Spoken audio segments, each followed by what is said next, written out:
Hello and welcome to this new tutorial.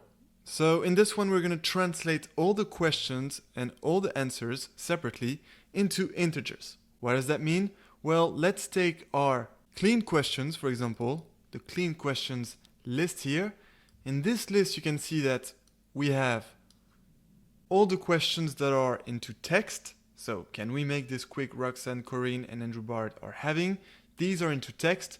And we want to translate that into the unique integers that were mapped thanks to our previous dictionary that we created.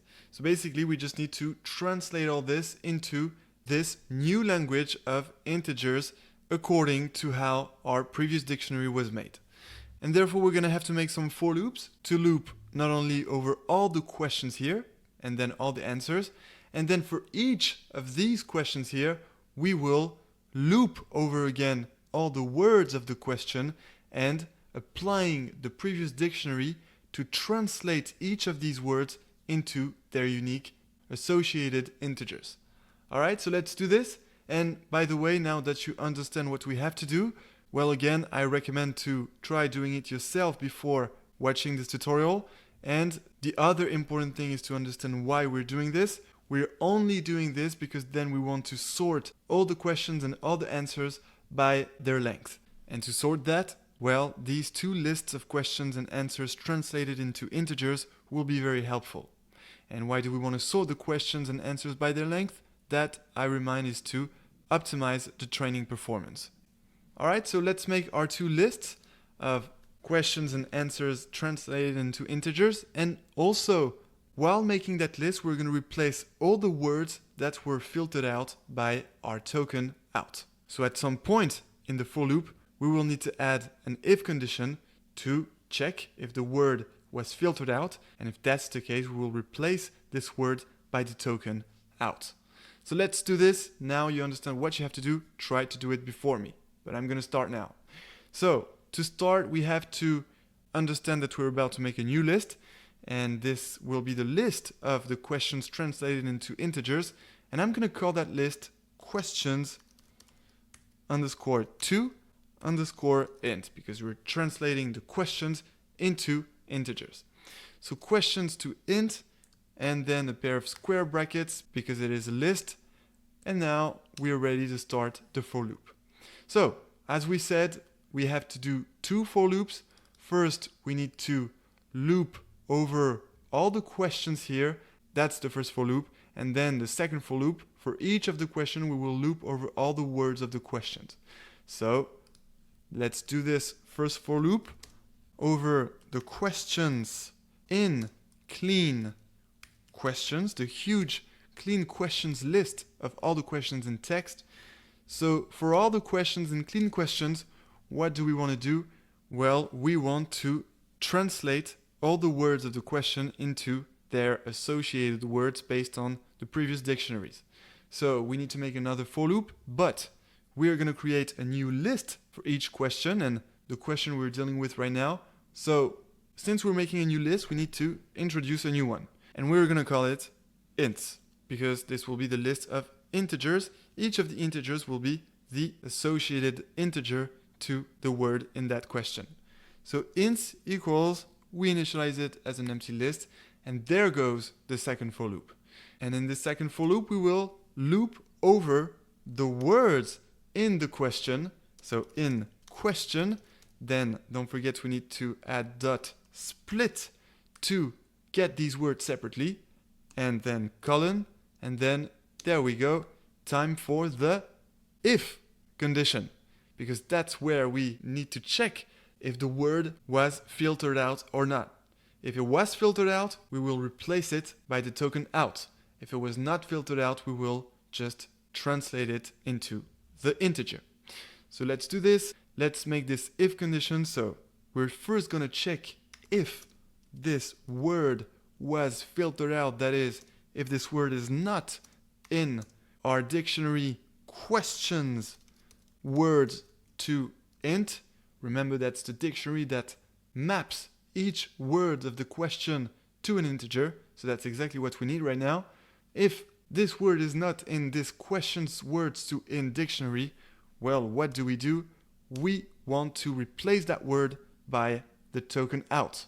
And more specifically, we want to replace that word by the integer that encodes the token out. Remember that in this code section here, that is 3 tutorials ago, we also attributed a unique integer to each of the tokens here. One of them is out.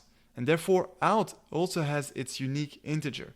And now, not only we want to replace this word by out, but more specifically, we want to attribute for this word the unique integer that is associated to the token out. And therefore, what I'm going to do now is I'm going to take my ints list to which I'm going to append this unique integer associated to the token out. And how do we get it? Well, we simply need to take our dictionary, questions, words, to int, and from this dictionary, we're going to get the key, the token out, which is this way. The token out is the key that will allow us to get from this questions, words, to int dictionary the unique integer that was associated to out. And this is what will be returned here. So this is exactly what we want. Great. So now, other case, if the word is in questions, word to int, that is, if the word wasn't filtered out, which we can express here by else, because this is complementary, well, in that case, what do we want to do? Well, we simply want to add to our ints list of the encoded integers the unique integer that was associated to this word we were dealing with right now, and that was not filtered out. So we're going to do that same thing. I'm going to copy this, paste that here, but instead of taking out here, we of course need to take the word, because the word is now the key identifier, which when we apply the questions word to int dictionary will get us the unique integer associated to that word, which is exactly what we want. So now that we have the question translated into integers, we simply need to append this translated question into integers to our questions to int huge list of all these translated questions. And therefore, what we simply need to do here is take, well, we can copy this. We take our questions to int list to which we append the question translated into integers, and that is contained in this ints list. So in the append function, I'm just adding ints. All right, and that's it. That does the job for the questions. And now we're going to do the same for the answers. But as usual, it's very easy. We simply need to copy paste this whole section because this is going to be the same logic. So paste, and here we just need to replace all the questions by the answers. So let's do this. Answers. All right, good. So we did it. If it's more clear for you, we can even add questions into integers so that it is clear that this is the translation of questions text into integers. So just replacing that here. All right. And so now let's have a look at what we just made.